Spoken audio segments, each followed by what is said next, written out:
In at 5, Kirsten Dunst and Simon Pegg have testified against a second man accused of stealing possessions from their hotel room. They allegedly had items taken from the suite at New York's Soho Grand, where they were staying while filming scenes from How to Lose Friends and Alienate People. It's thought the burglars may have pretended to be maintenance men to gain access to the suite. That's certainly one way to lose friends and alienate people. In at 4, a prize-winning essay written by Sir Paul McCartney in 1953 to celebrate the Queen's coronation's been made public. Penned almost half a century before he received his knighthood, the piece reveals the former Beatle was an ardent monarchist as a schoolboy. The 300-word essay praises the young Queen and says that Britain's present-day royalty rules with affection rather than force. At 3, Angelina Jolie's reportedly said she's too busy to work on a film with Brad Pitt.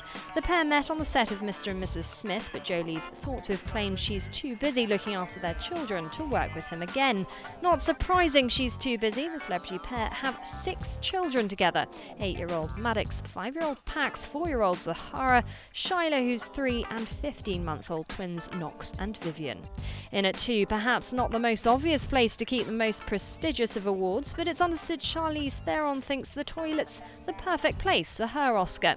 The actress who won the award in 2003 reportedly chooses to display it there so her visitors can see it and say they've walked past an Oscar.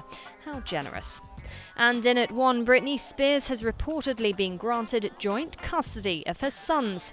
The agreement's thought to state Spears can now travel with Sean Preston and Jaden James, but she must provide ex-husband Kevin Federline with a place to stay if he wants to join them. Spears will reportedly get a minimum of 50-50 custody, but will sometimes be granted further access to her sons. Meanwhile, Federline will allegedly receive between $20,000 to $25,000 whenever the boys are outside California.